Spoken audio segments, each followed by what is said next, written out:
Welcome to Progressive Retail. I'm your host, Corey Mosley. We've got another great show planned for you today because today we are answering the question, can you sell cars on Facebook? I've got a great guest and let's get started.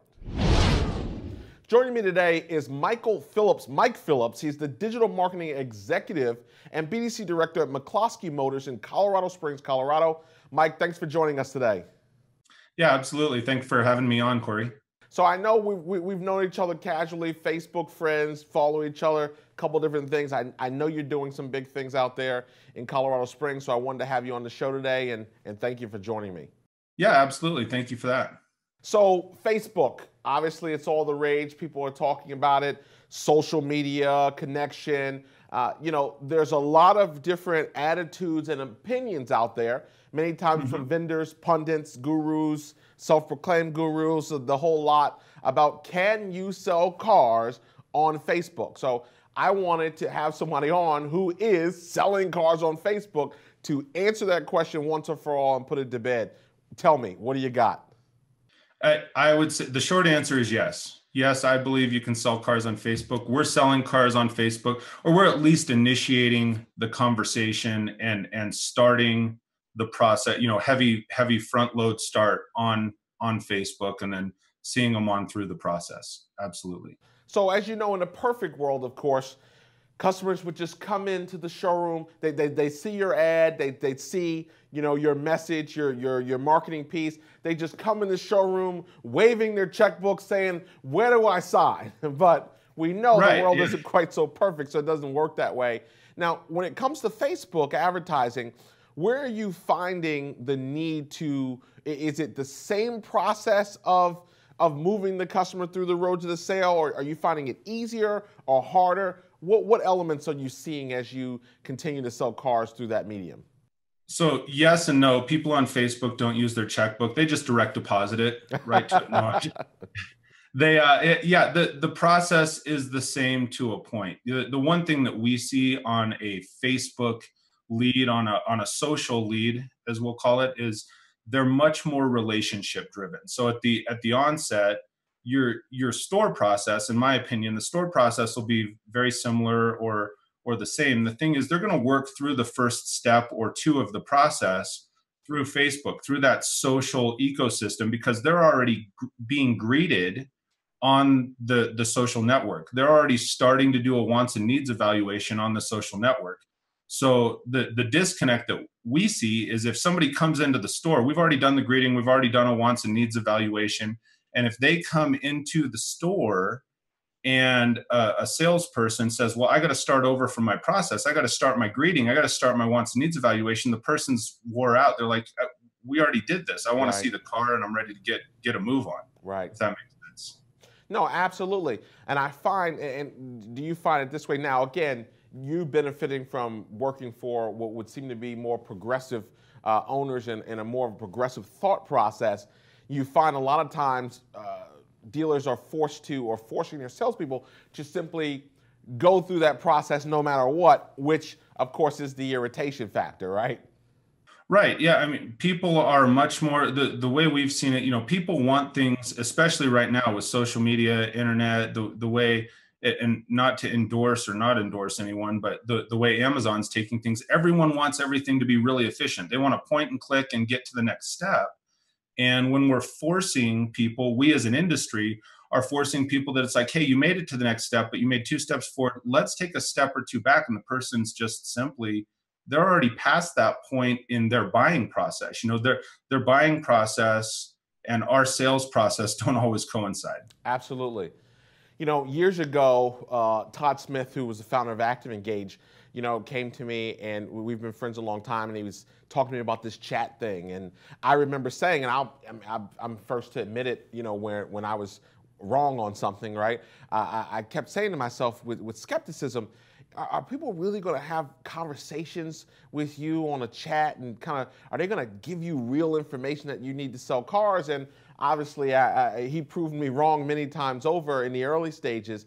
Are you finding that Facebook and Facebook advertising and selling cars through Facebook is creating that same kind of skepticism right now with, are people really really engaging past the likes and you know the lamenting the different things that people generally do on the social networks? Well, absolutely. It starts out as a social interaction, and they're moving past it. If you treat it like a social interaction, you treat it like you're going to manage the relationship.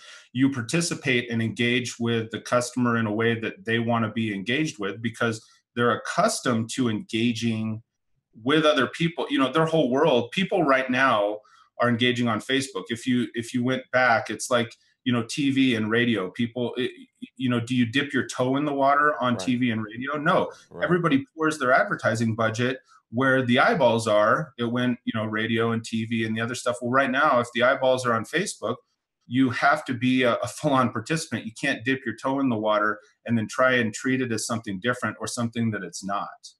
Now, and that's an excellent point to bring up, as people generally go, oh, you know, let me take a little taste, or let me take a little piece, and then make my assessment if I were to go bigger from that. Now, when you Right. talk about selling cars, because I think the premise should be, you know, when we say, oh, can you sell cars online? I will inevitably get the question, well, how many cars, you know, is this guy selling?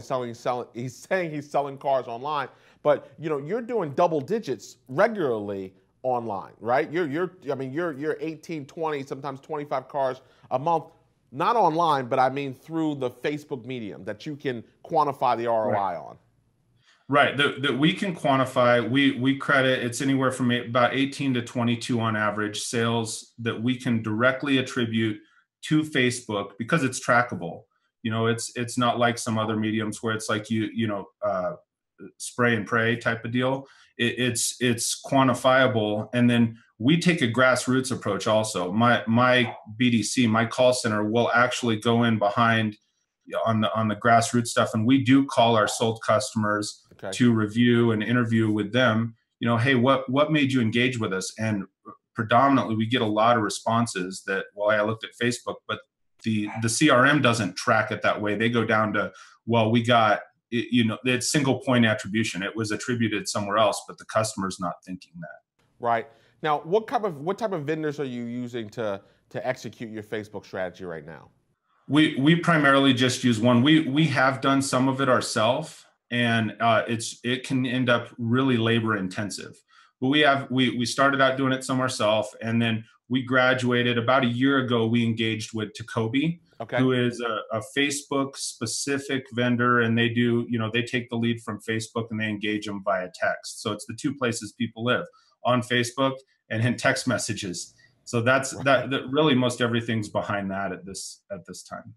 So for a dealer, now you guys are an independent dealer. You're selling 150 cars in that 150 range per month. You know, what do you say to people who are going, hey, where do I get started? How do we get started? Yeah, you know, I might not personally as an owner I'm not on Facebook personally.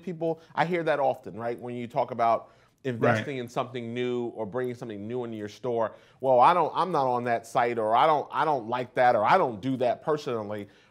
What would you tell people who are A, fighting the idea that they need to get involved? And then part two to that question is, where do they get started? What advice would you give them? The advice that I would give from a dealer, a GM's perspective is, and kind of to tie it to traditional media. When's the last time you spent $500 on TV? That, you know, they didn't know about TV, so they engaged and interfaced with somebody that knew TV, a TV executive, a sales rep, and then they put the money behind it that was advised by that sales rep. And this isn't an endorsement for anyone, but my recommendation would be, you know, find a company. I wholeheartedly, and I'm not, you know, paid to endorse them or anything, but we have a really good vendor relationship with Tacobi. Right. My opinion would be, if somebody wants to get engaged in that environment, then interface with one of their people, Jason, who's the owner CEO of Right. Tacobi. Sure. He's all over Facebook. But I also highly advise, you know, from a BDC, digital director standpoint and so forth, I'd make sure that get somebody that's in your store that can get well educated on the back end of Facebook, so they can be working in tandem with them too. So they know what they're looking for. They know how to engage with the vendor. You don't just put all the eggs in one basket and all the money Right. behind the vendor and assume that they're going to do it. You have to be a participant in your own Right. success. That's right. And for you, do you think it's when you think about Facebook, should they abandon the social piece? And what I mean by the social piece is, there were companies that came along and said, hey, we're going to get your content on Facebook for you. We're going to manage your Facebook, your fan page. We're going to, the quizzes and the throwback photos and all of that stuff. Sure. Should they be focusing on that plus straight advertising, or would you suggest just go with the straight advertising medium to maximize your ROI? I think you have to look at it from the individual dealer standpoint.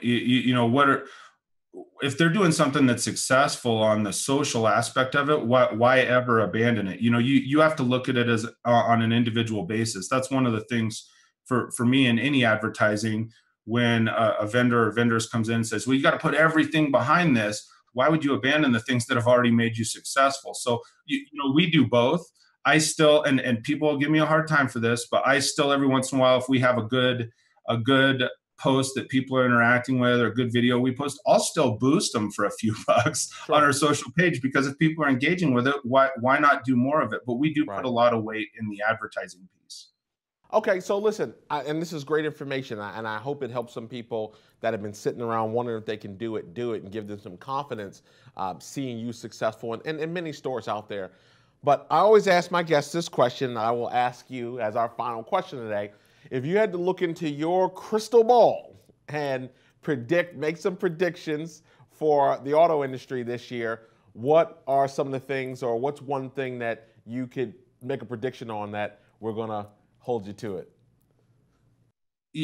I think there are two things.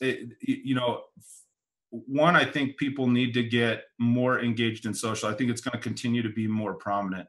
In the next 2 years, the theory from the experts is that there will be, most everything's going to go to video. So I would say when you're going to, your Facebook engagement, your Instagram, your whatever, we still do YouTube, so I think video is definitely, and that's not news to anybody who's been studying it, but really, the video portion of it, the biggest thing, I think a lot of people will get in behind social, they'll get in behind video, and the trap that people can get caught in is I said it before, they'll abandon the things that made them successful. So one of the trends I think for very successful dealers, we've started, re-engaging in radio and TV. Why? Because everybody else abandoned it, and so we're the ones with the eyeballs there. So Right.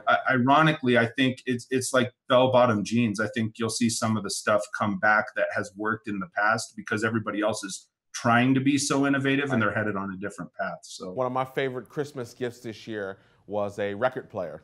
So, oh yeah. So now I've got vinyl again, and I'm listening to vinyl, and what's old is new again. So we'll certainly see how that works out. Mike, I want to thank you for joining the show today.